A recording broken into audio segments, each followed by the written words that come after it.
Hello students, welcome to our YouTube channel your BSc guide. आज की इस video में हम बीएससी थर्ड सेमेस्टर फिज़िक्स के यूनिट नंबर 3 जो मैं आप लोगों को डिटेल में पढ़ा रही हूँ, आज उसका क्लास नंबर 4 है। यूनिट का नाम है टाइम वेरिंग इलेक्ट्रोमैग्नेटिक फील्ड। इसके पहले की 3 क्लासेस हो चुकी हैं। अगर आपने नहीं देखा है तो मेरे चैनल पे जाइए, नीचे स्क्रॉल करेंगे ना तो आप लोगों को बीएससी थर्ड सेमेस्टर फिज़िक्स की प्लेलिस्ट मिल जाएगी। उसमें आप लोगों को सिलेबस मिल जाएगा, most important chapter unit topic की वीडियो मिल जाएगी और यूनिट 1 और यूनिट 2 के डिटेल लेक्चर्स मिल जाएंगे। सारे यूनिट के मोस्ट इम्पॉर्टेंट क्वेश्चंस मिल जाएंगे और भी जितने भी यूनिट बचे हुए हैं सारे लेक्चर्स धीरे धीरे मैं उस प्लेलिस्ट में ऐड कर दूँगी। ठीक, तो आप वहाँ से जा कर के भी देख सकते हैं। नहीं तो इस वीडियो के डिस्क्रिप्शन बॉक्स में मैं आप लोगों को प्लेलिस्ट का लिंक भी प्रोवाइड कर दूँगी। नहीं तो आप लोगों को सिंपली सर्च करना है तो क्या सर्च करेंगे, BSc third semester physics by your BSc guide, physics by your BSc guide. आप लोग सिंपली यूट्यूब पे ये सर्च कर लेंगे ना तो मेरे चैनल पे फिज़िक्स की जितनी भी वीडियो होगी, प्लेलिस्ट वगैरह होगा, सब कुछ आप लोगों के सामने आ जाएगा और आप लोग अच्छे से देख भी सकते हैं। वन शॉट भी मैं प्रोवाइड करना स्टार्ट करती हूँ। आज उसका क्लास नंबर 4 है, ठीक, यूनिट नंबर 3 का। और इससे पहले मैं आप लोगों को बताऊँ, मेरे चैनल पे आप लोगों को सिर्फ फिज़िक्स ही नहीं, केमिस्ट्री और मैथमेटिक्स के भी लेक्चर्स मिल जाएंगे। इसका भी सिलेबस, सारे यूनिट का, सारे सब्जेक्ट का, तीनों सब्जेक्ट का syllabus, most important chapter, unit topic, सारे यूनिट के मोस्ट इंपॉर्टेंट क्वेश्चन आंसर, सब कुछ मैं आप लोगों को इसी चैनल पे प्रोवाइड करूँगी। इसके पहले की वीडियोस में मैंने आप लोगों को फैराडे लॉ पढ़ाया था, इंटीग्रल डिफरेंशियल फॉर्म पढ़ाया था, सेल्फ इंडक्शन पढ़ाया था, म्यूचुअल इंडक्शन पढ़ाया था और आप लोगों से ये भी कहा था कि आप लोगों को कोई डाउट होगा तो आप लोग कमेंट करके बताइएगा। लेकिन किसी भी बच्चे को डाउट था ही नहीं, ना किसी ने पूछा है और ना ही कोई किसी ने कमेंट करके ये बताया कि आप लोगों को वीडियो कैसी लगती है। आप लोग रिस्पॉन्ड किया करिए, नहीं तो कोई फ़ायदा नहीं है मेरा पढ़ाने का। आप लोगों को कितना अच्छा कंटेंट दे दूँ लेकिन आप लोग रिस्पॉन्ड बिल्कुल भी नहीं करते हैं तो कोई सेंस ही नहीं बनता है ना। लेकिन मैं आप लोगों को पढ़ाऊंगी, अपनी पढ़ाई कंटिन्यू रखूंगी। आप लोग सारे लेक्चर्स को अच्छे से देखिएगा, कॉपी पेन निकाल लीजिए, नोट डाउन करते हुए चलिएगा। ये सारी चीज़ें एग्ज़ाम के पॉइंट ऑफ व्यू से बहुत ही ज़्यादा इंपॉर्टेंट है। आप लोग हल्के में बिल्कुल मत लीजिए, जो हल्के में लेगा ना उसका बैक लग जाएगा। तो आप लोग ट्रस्ट कीजिए, मैं जितना आप लोगों को पढ़ाती हूँ सारा चीज़ इंपॉर्टेंट ही होता है, सारे इंपॉर्टेंट टॉपिक्स कवर कराती हूँ। तो आप लोग भी बिल्कुल हल्के में कोई भी चीज़ ना लीजिए और अच्छे से पढ़िए।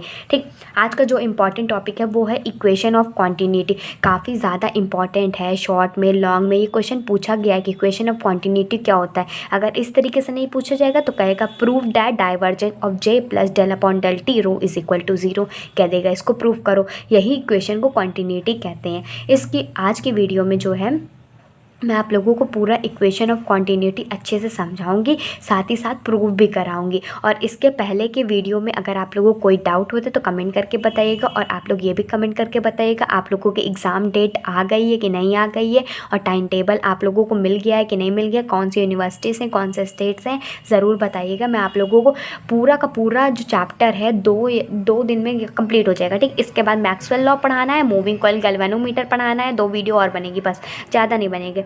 फिर उसके बाद यूनिट नंबर 5 स्टार्ट कर देंगे, 6 स्टार्ट कर देंगे। जल्दी से जल्दी आप लोगों को सब कुछ कवर हो जाने वाला है। अगर आप लोग सारे यूनिट के डिटेल लेक्चर्स देख लेते हैं ना तो आप लोगों को किसी भी तरह की कोई भी टेंशन लेने की ज़रूरत नहीं, क्योंकि मैं सारे टॉपिक्स को कवर करा देती हूँ। ठीक, तो आज की वीडियो में हम लोग सिर्फ यही टॉपिक कवर करेंगे, इक्वेशन ऑफ कॉन्टिन्यूटी, जो कि लॉन्ग में पूछा जाता है। फिर उसके बाद जो नेक्स्ट वीडियो आएगी मैक्सवेल इक्वेशन पढ़ाऊंगी, फिजिकल सिग्निफिकेंस पढ़ाऊंगी, मूविंग कॉइल गैल्वेनोमीटर, सब कुछ अच्छे से डिटेल में पढ़ाने वाली। तो इक्वेशन ऑफ कॉन्टिन्यूटी क्या था, divergence of J plus del upon del T rho is equal to 0।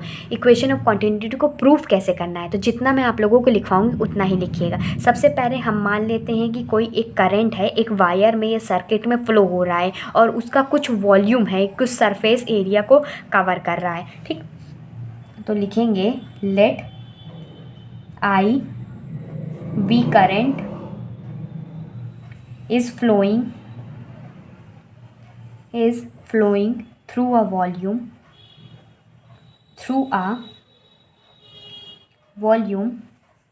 तो हम ये कह सकते हैं कि जो आई होता है वो नेगेटिव ऑफ चार्ज क्या होता है, डिफ्रेंशिएशन ऑफ चार्ज, मतलब I is equal to minus D Q upon D T होता है। और जो नेगेटिव साइन इंडिकेट कर रहा है कि volume of charge in particular volume is decreasing, मतलब इसके कहने का सेंस ये है, देखिए हम बात करते हैं, मान लेते हैं ये कोई सरफेस एरिया, ठीक, इसमें आई करंट को हम फ्लो करा रहे हैं, इसमें कुछ ना कुछ इसका वॉल्यूम होगा, तो करंट को हम लिख सकते हैं कि कुछ ना कुछ चार्ज का rate of change of charge ही तो होता है करंट को, तो हम ये लिख सकते हैं। और जो नेगेटिव साइन आया, नेगेटिव साइन ये इंडिकेट कर रहा है कि जो चार्ज का वॉल्यूम है, मतलब जो चार्ज का वॉल्यूम है पार्टिकुलर वॉल्यूम में डिक्रीज हो रहा है। तो यहाँ पे लिखना चाहे तो लिख सकते हैं negative indicate, negative sign indicate that volume of charge in particular volume is decreasing. ठीक, इतना समझ में आया। एक कोई हमारे पास सरफेस है जिसमें आई करंट फ्लो कर रहा है, तो हम लिख सकते हैं I is equal to d Q upon D T.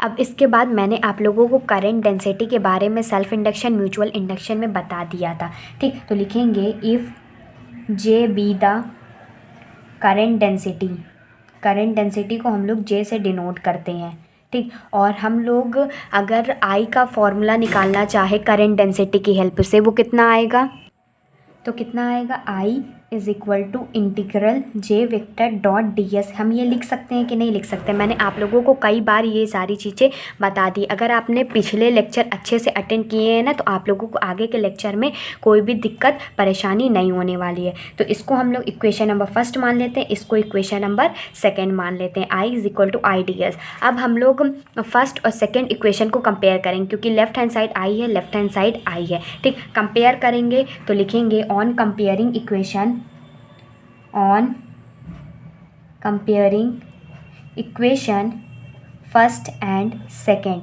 First और सेकेंड की इक्वेशन को कंपेयर करेंगे तो हम ये लिख सकते हैं, अगर हमारा लेफ्ट हैंड साइड इक्वल है तो हम लोग राइट हैंड साइड को भी इक्वल कर सकते हैं। J vector dot d S is equal to d S vector is equal to minus D Q upon D t, ठीक, तो यहाँ से अगर हम लोग चार्ज की वैल्यू निकाल ले, चार्ज क्या होता है, रो होता है, ठीक, रो, और इंटीग्रल के फॉर्म में है तो डी वी, मतलब हम लोग वॉल्यूम में निकाल रहे हैं, तो चार्ज हमने देखा था एक सरफेस एरिया कंसीडर किया था, तो वॉल्यूम के इंटरफेस में निकालेंगे तो क्या आ जाएगा, क्यू की वैल्यू पे रो डी वी आ जाएगा, ठीक, तो इसको एज इट इज़ रख देते, J vector dot d S vector is equal to minus d upon D t को एज इट इज़ रख देते हैं, और इंटीग्रल के फॉर्म में रखेंगे तो इसको हम लोग इंटीग्रल रो और ये डी वी। अब यहाँ पर देखिए, यहाँ पर क्या है, सरफेस इंटीग्रल है, डी एस है, और यहाँ पर क्या है, डी वी है, वॉल्यूम इंटीग्रल है। तो अब हम लोग सरफेस इंटीग्रल को वॉल्यूम इंटीग्रल में कन्वर्ट करेंगे, जो जे डॉट डी एस है इसी को कन्वर्ट करेंगे, ठीक,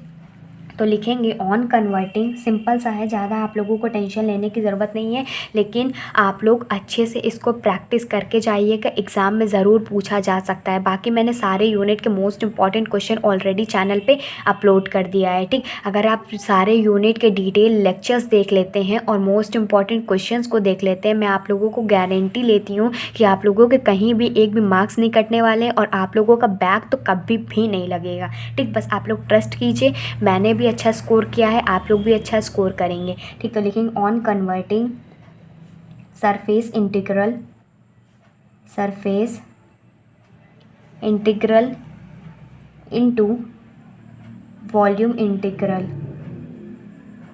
एकदम सिंपल वे में मैं आप लोगों को इक्वेशन ऑफ कॉन्टिन्यूटी समझा रही हूँ, ठीक, अब सरफेस इंटीग्रल में वॉल्यूम इंटीग्रल में कन्वर्ट करना है, तो integral J vector dot d S vector को हम कन्वर्ट करेंगे तो ये आ जाएगा डेल डॉट जे वेक्टर और टी वी, वॉल्यूम इंटीग्रल में कन्वर्ट कर रहे हैं ना, तो जे डॉट डी एस की जगह इसको लिख देंगे, तो इसको इक्वेशन नंबर मान लेते हैं,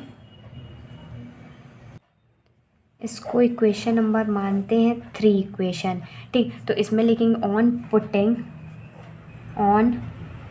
putting value in equation number 3, मतलब ये वाली वैल्यू को इक्वेशन नंबर 3 में पुट कर देंगे, तो जे डॉट डी एस की जगह क्या लिखेंगे, del dot J vector D V, ठीक, तो ये लिख देंगे, तो ये आ जाएगा integral del vector dot J vector और ये डी वी आ जाएगा इज इक्वल टू, और इधर क्या है minus d upon D T है इंटीग्रल रो, और ये डी वी आ जाएगा। बस इसको सॉल्व करना है, यहाँ से इंटीग्रल हटा देंगे तो हो जाएगा del dot J vector is equal to minus del upon del T, और इधर से रो आ जाएगा। ठीक, अब इसको फाइनली सॉल्व कर लेते हैं। इसको हम लोग क्या लिख सकते हैं, इसको हम डाइवर्जेंट ऑफ जे वेक्टर लिख सकते हैं क्योंकि डेल ऑपरेटर है और जे वेक्टर है, तो इसको लिख सकते हैं divergent of J vector is plus minus का है प्लस के साइड कर लेंगे, और ये आ जाएगा रो अपॉन डेल टी, और ये रो आ जाएगा इज इक्वल टू 0। चाहे आप लोग इसको लिख लीजिए, चाहे आप लोग इसको लिख लीजिए, यही दोनों इक्वेशन को, मतलब इस इक्वेशन को ही सिंपलेस्ट फॉर्म में है, तो इस इक्वेशन को क्या कहते हैं, इक्वेशन ऑफ कॉन्टिन्यूटी। ठीक, होप आप लोगों को ये इक्वेशन ऑफ कॉन्टिन्यूटी बहुत अच्छे से डिटेल में समझ में आ गया होगा। 2 से 3 बार प्रैक्टिस कर लीजिए, एक बार में नहीं समझ में आया तो आप वीडियो को रिपीट करके भी देख सकते हैं। मैं आप लोगों को कुछ और भी इम्पॉर्टेंट चीज़ बताना चाहती हूँ, एकदम ध्यान से समझने की कोशिश कीजिएगा। पहली जो मेरी वीडियो आती थी शाम को 6 बजे और रात में 8 बजे आती थी। ठीक, इस 2 टाइमिंग पे वीडियोस आती थी, लेकिन अब जो है नवंबर दिसंबर का टाइम चल रहा है तो ठंड ज़्यादा बढ़ रही है तो शाम जल्दी हो जाती है, तो मेरी जो क्लास की टाइमिंग हो गई है वो 5 PM पे हो गई है और 7 PM पे हो गई है। ठीक, ये क्लास की टाइमिंग के ऊपर हो गया। अगर आपने चैनल को सब्सक्राइब किया हुआ है और नोटिफिकेशन बेल को ऑल पे सेलेक्ट किया हुआ है, जब आपके नोटिफिकेशन बेल ऑल पे सेलेक्ट होगा ना तो मेरे जो चैनल की हर नोटिफिकेशन आप लोगों को मिल जाएगी। कब मिलेगी, आधे घंटे पहले मिल जाएगी। जैसे 5 बजे की वीडियो है तो 4:30 बजे आपके पास नोटिफिकेशन पहुंच जाएगा कि ये क्लास होने वाली है, और 7 बजे की क्लास का नोटिफिकेशन आप लोगों को 6:30 बजे मिल जाएगा। आप लोगों का कोई भी रिस्पॉन्ड नहीं आता तो मैंने सोचा आप लोगों को क्लास की टाइमिंग बता दूं, क्योंकि बहुत सारे बच्चे कन्फ्यूज़ हो जाते हैं ना कि 6 बजे क्लास है कि 8 बजे क्लास है, तो मैंने बता दिया कि अब शाम हो रही है, नवंबर दिसंबर का टाइम है, तो इस टाइम पे शाम जल्दी हो जाती है, तो इसीलिए मैंने क्लास की टाइमिंग 5 बजे 7 बजे रखा हुआ है। और आप लोग प्लीज़ ज़रूर से ज़रूर चैनल को सब्सक्राइब कर लीजिएगा, नोटिफिकेशन बेल को ऑल पे सेलेक्ट कर लीजिएगा, और आप लोग शेयर बिल्कुल भी नहीं करते। मैं आप लोगों के लिए इतनी मेहनत कर रही हूँ, हर चीज़ पढ़ा रही हूँ, और जब मुझे भी अगर नहीं पता चलेगा आप लोग कैसा रिस्पॉन्ड कर रहे हैं, कितने बच्चों तक पहुँच रहा है, वो अच्छे से रिस्पॉन्ड मतलब पढ़ पा रहे हैं कि नहीं पढ़ पा रहे, आप लोग लाइक किया करिए। वीडियो अच्छा लगता है लाइक किया करिए, आप लोगों को हेल्प ही तो मिलती होगी। मैं आप लोगों को बेस्ट तरीके से गाइड करती हूँ। एटलीस्ट 2 to 3 पीपल तक तो शेयर कीजिए। ठीक, अगर एक बच्चा भी 2 से 3 पीपल तक शेयर करेगा तो और भी बच्चों का भला हो जाएगा। ठीक, तो आप लोग सब्सक्राइब कर लीजिएगा, ज़्यादा से ज़्यादा शेयर कीजिएगा, वीडियो अच्छी लगती है तो लाइक कीजिएगा। नेक्स्ट वीडियो में मिलते हैं। नेक्स्ट वीडियो में मैक्सवेल का इक्वेशन बताऊंगी जो कि काफ़ी ज़्यादा इंपॉर्टेंट है। वेरी शॉर्ट में लॉन्ग में काफ़ी बार ये क्वेश्चन पूछा गया है, उसका फिज़िकल सिग्निफिकेंस भी कराऊंगी, और उसमें मूविंग कॉइल गैल्वेनोमीटर वाला भी टॉपिक है, उसको भी एक ही वीडियो में कवर करा दूंगी। ठीक, तो मिलते हैं अपनी अगली वीडियो में। तब तक के लिए ज़्यादा से ज़्यादा शेयर कीजिएगा, चैनल को सब्सक्राइब कर लीजिएगा, नोटिफिकेशन बेल को ऑल पे सेलेक्ट कर लीजिएगा ताकि मेरी हर वीडियो की नोटिफिकेशन आपको मिलती रहेगा। और यूट्यूब पर सर्च कर लीजिएगा BSc 3rd semester physics by your BSc guide, तो मेरे चैनल पर जितनी भी वीडियो होगी सब कुछ आप लोगों के सामने हो जाए। नहीं तो इस वीडियो के डिस्क्रिप्शन बॉक्स में प्लेलिस्ट का लिंक प्रोवाइड कर दूँगी, आप वहाँ से जा करके भी सारी वीडियोज़ को डिटेल में देख सकते हैं। So goodbye and stay safe.